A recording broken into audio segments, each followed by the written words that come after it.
Hello and नमस्कार दोस्तों, मैं रेहान शर्मा एक बार फिर आप सभी लोगों का स्वागत करता हूं अपने चैनल पे। दोस्तों, हम लोग फिर आ गए हैं एक नए टॉपिक के साथ। आप अक्सर सुनते होंगे कि रुपया कमज़ोर हो गया या मजबूत हुआ है। क्या आप जानते हैं कि इसका मतलब क्या है? अगर रुपया कमज़ोर हुआ है तो क्या इससे आपको फ़ायदा क्या होगा, और अगर यह मजबूत हुआ तो क्या आपको कुछ नुकसान होगा? आइए इन सवालों के जवाब जानने की कोशिश करते हैं। रुपए की कीमत पूरी तरह इसकी मांग एवं आपूर्ति पर निर्भर करती है। इस पर आयात एवं निर्यात का भी असर पड़ता है। दरअसल हर देश के पास दूसरे देशों की मुद्रा भंडार होता है। दोस्तों, ये मुद्रा भंडार क्या होता है, हम इसको अगले वीडियो में आपको बताएंगे। दरअसल हर देश के पास दूसरे देशों की मुद्रा भंडार होता है, जिससे वे लेन देन यानी सौदा आयात निर्यात करते हैं। इससे विदेशी मुद्रा भंडार कहते हैं। समय समय पर इसके आंकड़े रिजर्व बैंक की तरह से जारी होते रहते हैं। विदेशी मुद्रा भंडार के घटने और बढ़ने से ही उस देश की मुद्रा पर असर पड़ता है। अमेरिकी डॉलर को विश्व करेंसी का रुतबा हासिल है। इसका मतलब यह है कि निर्यात की जाने वाली ज़्यादातर चीज़ों का मूल्य डॉलर में चुकाया जाता है।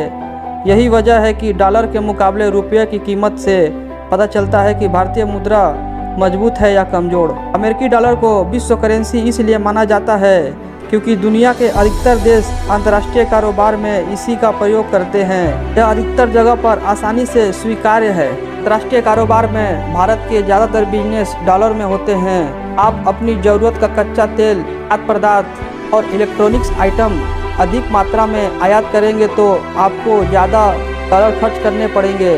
आपको सामान तो खरीदने में मदद मिलेगी, लेकिन आपका मुद्रा भंडार घट जाएगा।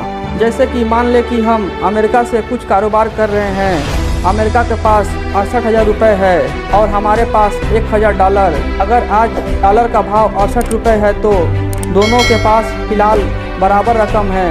अब अगर हमें अमेरिका से भारत में कोई ऐसी चीज़ मंगानी है जिसका भाव हमारी करेंसी के हिसाब से 6,800 रुपये है तो हमें इसके लिए 100 डॉलर चुकाने होंगे।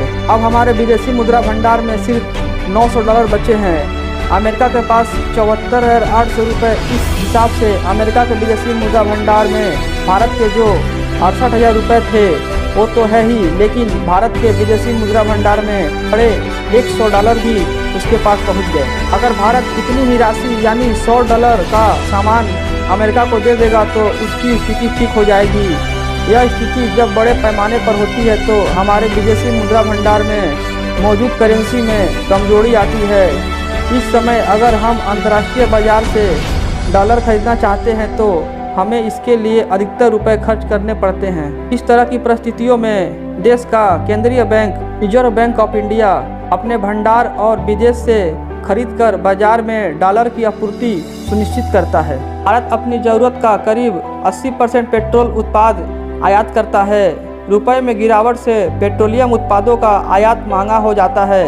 इस वजह से तेल कंपनियां पेट्रोल डीजल के भाव बढ़ा देती हैं। डीजल के दाम बढ़ने से माल ढुलाई बढ़ जाएगी, जिसके चलते महंगाई बढ़ सकती है। इसके अलावा भारत में बड़े पैमाने पर खाद्य तेलों और दालों का भी आयात करते हैं। रुपए की कमजोरी से घरेलू बाजार में खाद्य तेल और दालों की कीमतें बढ़ जाएंगी। एक अनुमान के मुताबिक डॉलर के भाव में 1 रुपये की वृद्धि से तेल कंपनियों पर 8,000 करोड़ रुपए का बोझ पड़ता है। इससे उन्हें पेट्रोल और डीजल के भाव बढ़ाने पर मजबूर होना पड़ता है। पेट्रोलियम उत्पाद की कीमतों में 10% वृद्धि से महंगाई करीब 0.8% बढ़ जाती है। इसका सीधा असर खाने पीने और परिवहन लागत पर असर पड़ता है। दोस्तों, अब तो आपको पता चल गया होगा कि रुपया डॉलर के मुकाबले कमज़ोर कैसे होता है। यह जानकारी आपको कैसी लगी हमारे कमेंट बॉक्स में बताएं। मिलते हैं अगले वीडियो में एक नई जानकारी के साथ।